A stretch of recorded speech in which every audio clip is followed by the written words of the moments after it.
1955. La 1000 miglia, all'epoca, era ancora la corsa più bella del mondo.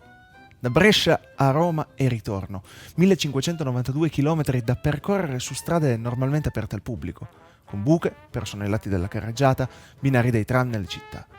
Una gara eroica. Dei 534 partenti di quell'edizione, solo 274 sarebbero arrivati al traguardo. La numerazione delle automobili seguiva l'orario di partenza da Brescia. È per questo che alle 7:22 del 30 aprile 1955 partì la Mercedes 300 SLR numero 722 dell'inglese Stirling Moss.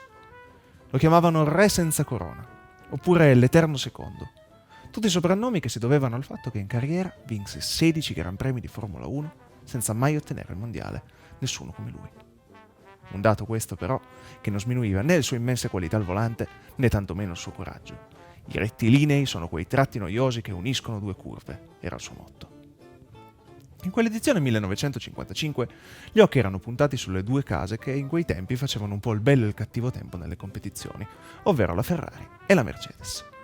La casa di Maranello aveva portato al via un vero squadrone, con diverse macchine con motore da 3 e da 4,4 litri di cilindrata. Le Mercedes invece erano solo 4 300 SLR, di fatto la versione a ruote coperte della V196 che lo stesso anno avrebbe vinto con Juan Manuel Fangio il mondiale di Formula 1. Stirling Moss era accompagnato nell'impresa da un navigatore, il giornalista Dennis Jenkinson. Jenkinson era indubbiamente uno strano personaggio. Più che un navigatore sembrava uno stratega militare. Aveva preso appunti sul percorso trasferendoli su un rotolo di carta lungo 4 metri e mezzo che portò con sé nello stretto abitacolo della Mercedes. C'è da dire che anche il rapporto tra pilota e copilota era strano. Moss raccontò che Jenkinson dava l'idea di non capire il percorso che i due stessero correndo, ma dal canto suo il navigatore non se ne preoccupava. Se Moss ha tempo e orecchie per starmi a sentire, pensava, allora non si sta concentrando al 100% sulla gara. Nelle prime battute la Mercedes patì. Le Ferrari infatti sembravano molto più veloci, al punto che Moss viene superato dalla 376S di Taruffi, partita 6 minuti dopo di lui.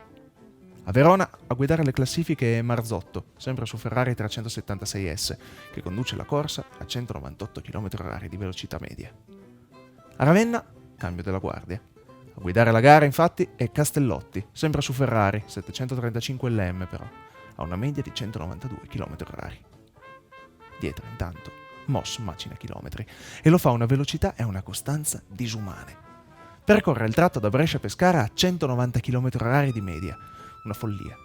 In Abruzzo c'è ancora in testa Taruffi, ma la classifica è destinata a cambiare ancora. E al Giro di Boa di Roma ormai Moss ha completato la rimonta, complice anche la rottura della Ferrari di Taruffi. A questo punto il britannico fugge via.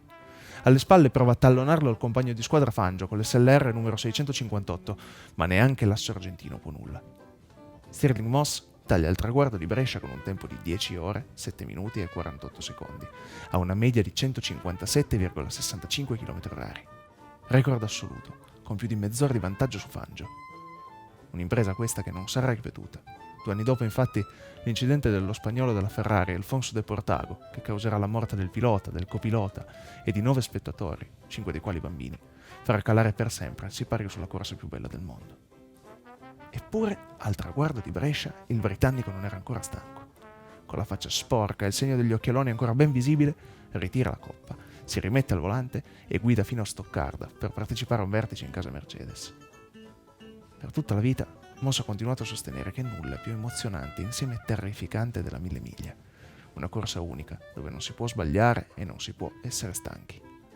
Anni dopo, ammise: credo non mi capiterà mai più di vincere in condizioni così ideali di strada, di pubblico, di bellezze naturali, di efficienza del mezzo meccanico.